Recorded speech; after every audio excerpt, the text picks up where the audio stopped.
Timnas Indonesia U23 memulai langkah mereka di ajang kualifikasi Piala Asia U23 2026 dengan hasil yang kurang memuaskan.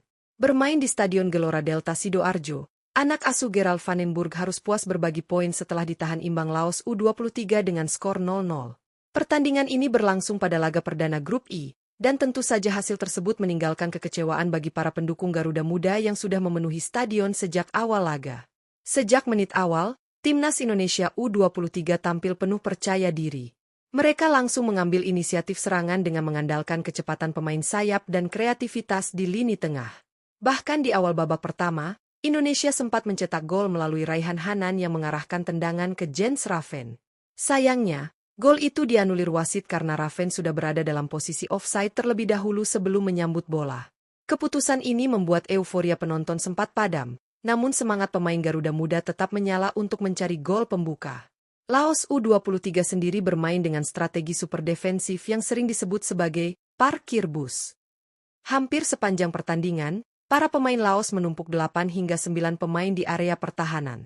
Taktik itu jelas menyulitkan lini serang Indonesia untuk menembus kotak penalti lawan.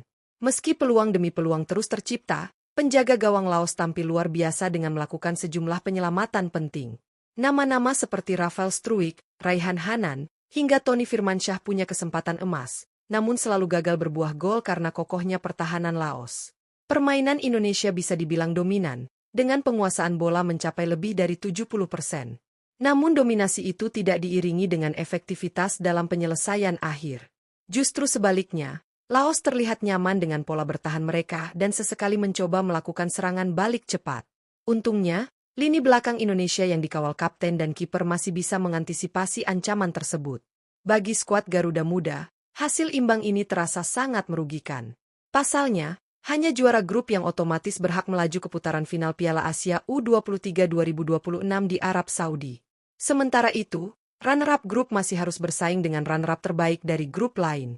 Dengan kata lain, kehilangan poin di laga perdana membuat jalan Indonesia menjadi lebih terjal. Apalagi jika kita melihat hasil pertandingan lain di grup I, Korea Selatan U23, yang memang menjadi favorit juara grup, tampil sangat perkasa ketika melibas Makau U23 dengan skor telak 5-0 tanpa balas. Hasil itu membuat Korea langsung kokoh di puncak klasemen dengan 3 poin dan selisih gol yang besar. Indonesia harus puas berada di peringkat kedua dengan 1 poin, sementara Laos juga mengantongi 1 poin namun kalah selisih gol.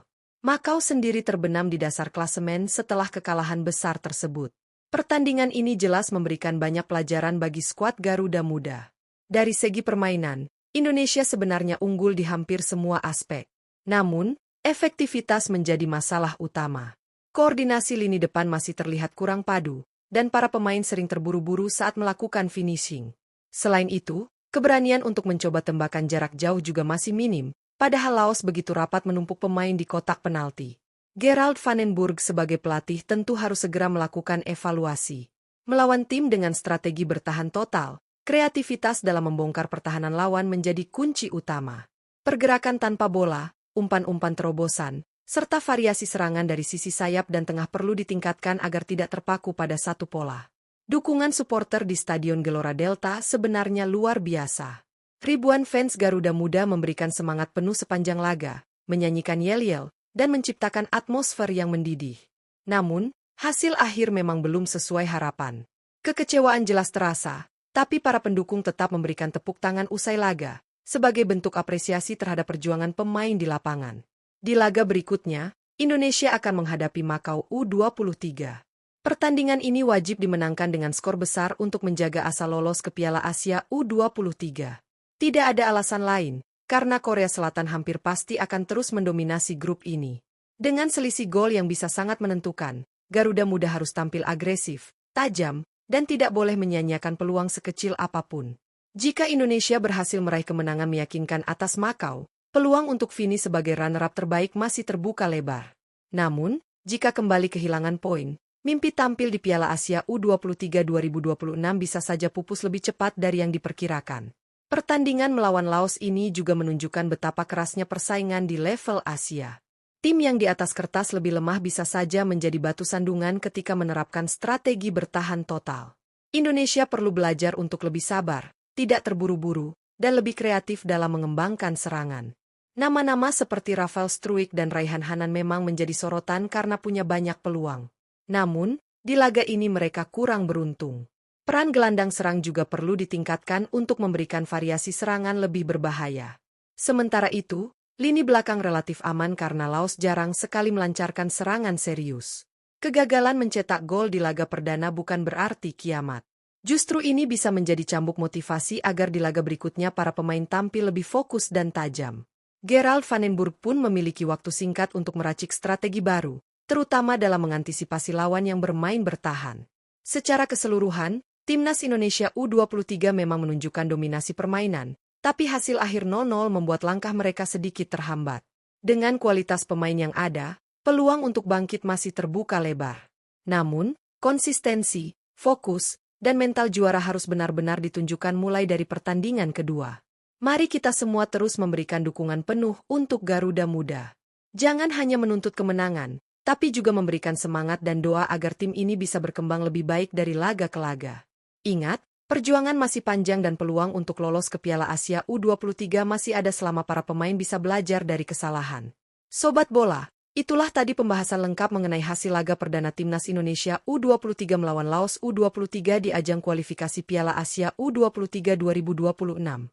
Meski hanya bermain imbang tanpa gol, masih ada kesempatan untuk memperbaiki diri di laga-laga berikutnya. Kita tunggu bagaimana performa Garuda Muda saat menghadapi Makau, yang pastinya akan menjadi laga penentu. Jangan lupa untuk terus pantau channel Raftel Sport agar tidak ketinggalan update terbaru seputar Timnas Indonesia, Liga 1, Liga 2, hingga sepak bola internasional.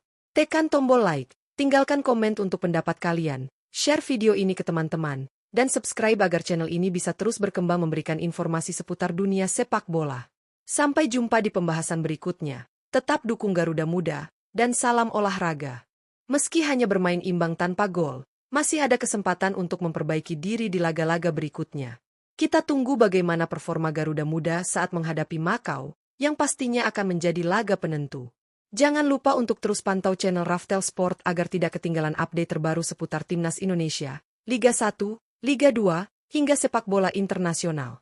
Tekan tombol like, tinggalkan komen untuk pendapat kalian, share video ini ke teman-teman, dan subscribe agar channel ini bisa terus berkembang memberikan informasi seputar dunia sepak bola. Sampai jumpa di pembahasan berikutnya. Tetap dukung Garuda Muda, dan salam olahraga. Meski hanya bermain imbang tanpa gol, masih ada kesempatan untuk memperbaiki diri di laga-laga berikutnya. Kita tunggu bagaimana performa Garuda Muda saat menghadapi Makau, yang pastinya akan menjadi laga penentu. Jangan lupa untuk terus pantau channel Raftel Sport agar tidak ketinggalan update terbaru seputar Timnas Indonesia, Liga 1, Liga 2, hingga sepak bola internasional. Tekan tombol like, tinggalkan komen untuk pendapat kalian, share video ini ke teman-teman, dan subscribe agar channel ini bisa terus berkembang memberikan informasi seputar dunia sepak bola.